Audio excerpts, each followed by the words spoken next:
Hi guys, this is a really quick one. I just wanted to give you some ideas in terms of sciatica release or any kind of tingling, burning sensations that you get going down your legs or into your feet.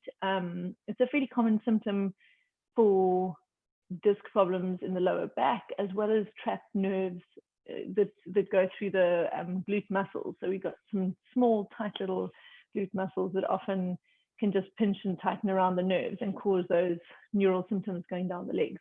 So I thought I'd show you 4-ish kind of little moves that might just help to relieve any kind of sciatica or neural symptoms that you might be getting. So you can start off by lying on your back. Maybe just a little bit of a lower back warm-up or mobilization is just to lie with your heels quite close to your bum, your knees hip distance apart. You're going to squeeze the bum, flatten your lower back onto the mat, and start rolling the hips up. Don't lift too high. So you don't want to force it high enough that you feel your lower back working.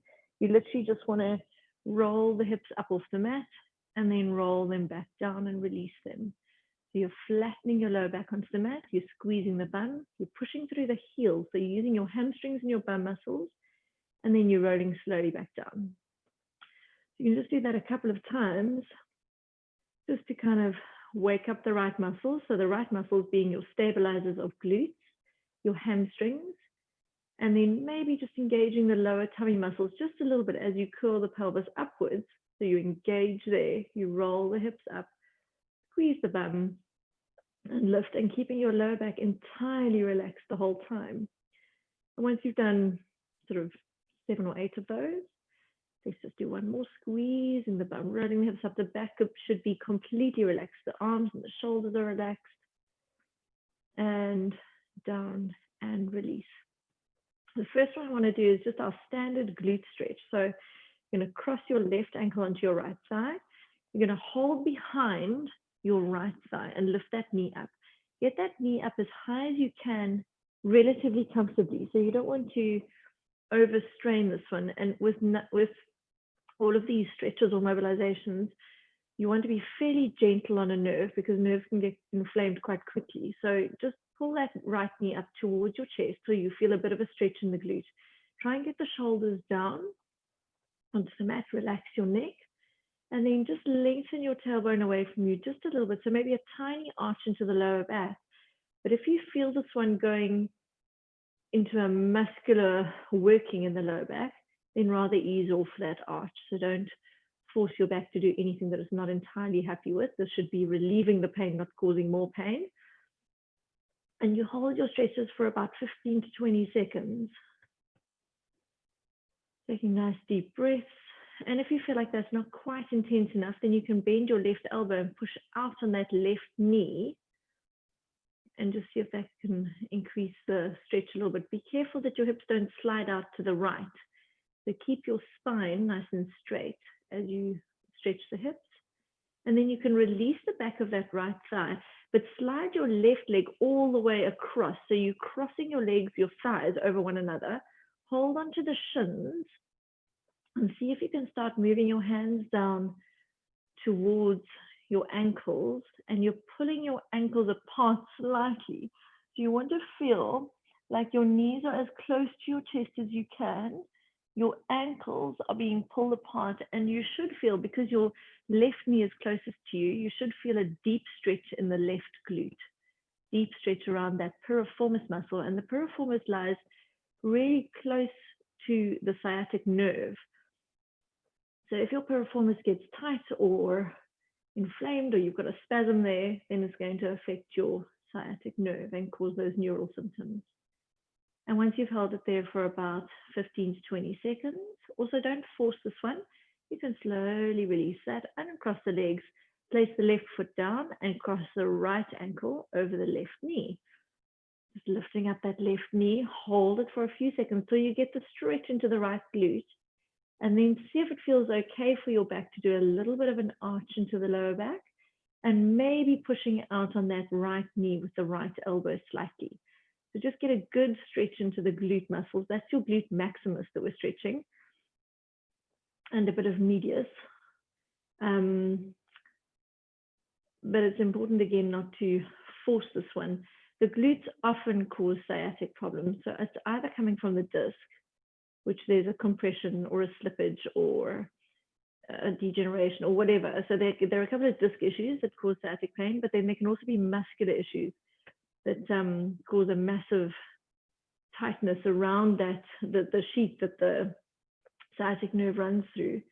Just crossing the thighs all the way over. So going into your piriformis stretch, you can move your hands down towards your ankles, pull the ankles apart from one another and pull the knees towards your chest as much as you can without letting your hips slide around to the right this time. So you're going to feel like your spine wants to become misaligned. Try and keep your body straight. And it's only your hips that are allowed to, and your legs that are allowed to move position. Try and relax the neck and the shoulders and just hold it there for a few seconds.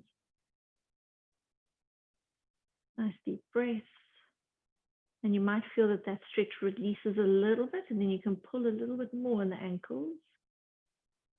And see if you can get into a deep piriformis stretch on this one.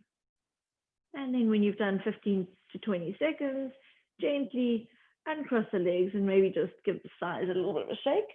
Then I want you to take a towel or a rigid item. So it can be a long belt or a long towel or a hand towel, kind of whatever gets you into the position where your leg that's got the towel around it, that leg is straight.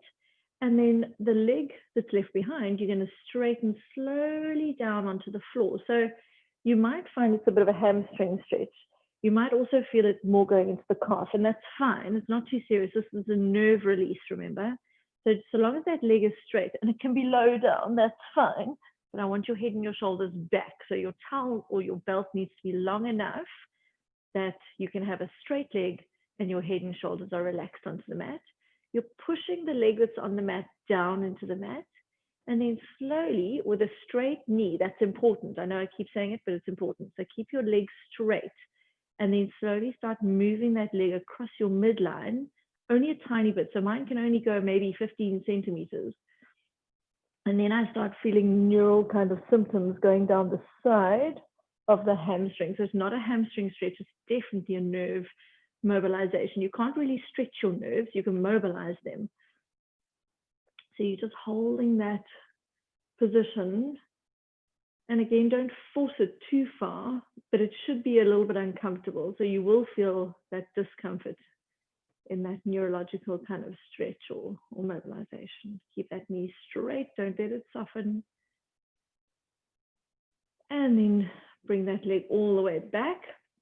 You can bring your other leg up and swap the feet around.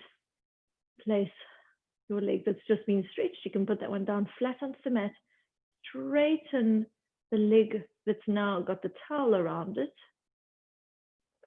Make sure that your towel is long enough or adjusted enough that you feel that stretch when your leg is straight back towards you. So get a stretch, whether it's in the hamstring or in the calf, and then slowly start moving that leg. This one actually doesn't even go that far.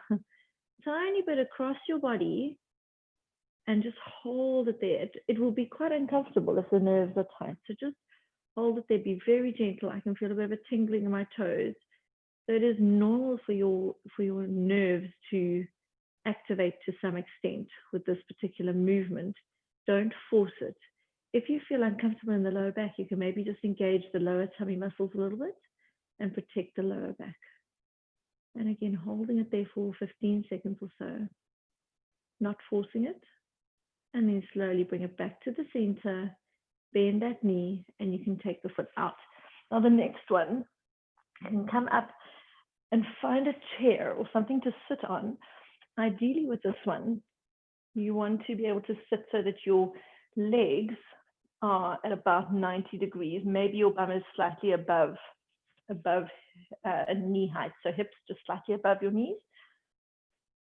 You're going to slump your shoulders down. So imagine you're doing a bit of a roll down. So you tuck your chin in, you roll your shoulders forwards, and you just slump there. It's called a slump movement. So you're holding that position there. Then I want you to take both your hands and place them behind your back. So you just hold your hands behind your back. You're going to lift up your one foot. And I want you literally just to hold it there. Try and get it straight as you can. And then pull the toes up and point. And pull up and point. And this one, if your sciatic nerve is giving you a lot of uphill, this is flossing. It's not the modern kind of flossing that kids are doing, but it's flossing imagine actual teeth flossing that nerve through the sheath that it runs through. So you're flexing your foot and you're pointing your toes and flexing and pointing, and then bend that knee, place it back down, change the other side. So do 6, 7, 8 on one side of point and flex, and then straighten the other side up. Try and make sure you're slumped forwards enough. As you straighten your leg, you feel a pull somewhere down the back of the leg. Point the foot and flex. Now this one, you've just got to be a little bit careful of in terms of it's either going to make your sciatica worse or it's going to relieve it amazingly. So just check in with your body and see how you feel afterwards. Don't force yourself to do this one if it doesn't give you good relief afterwards. Let's do one more on the other side. Just a bit of a point and a flex. There we go. And one more. And then change over to the other side. And remember to breathe. Keep yourself slumped forwards. Keep the shoulders rolled forwards. A little bit of hard work on the front of the thigh, but that's okay. Nothing wrong with that. And last one. Place the foot down and then curl yourself back up straight. And there you have it. Quick little emergency sciatic relief. Hope it helps. But again, with these ones, that's very generic prescription. So see what feels good for you and what feels good for your back. And if it works, then I'm delighted. And if it doesn't work, please stop doing it. So don't force anything that I've said on here without checking in with maybe a physio or someone who can actually look at your body if your symptoms persist. Anyway, have a lucky day and feel better soon. Bye.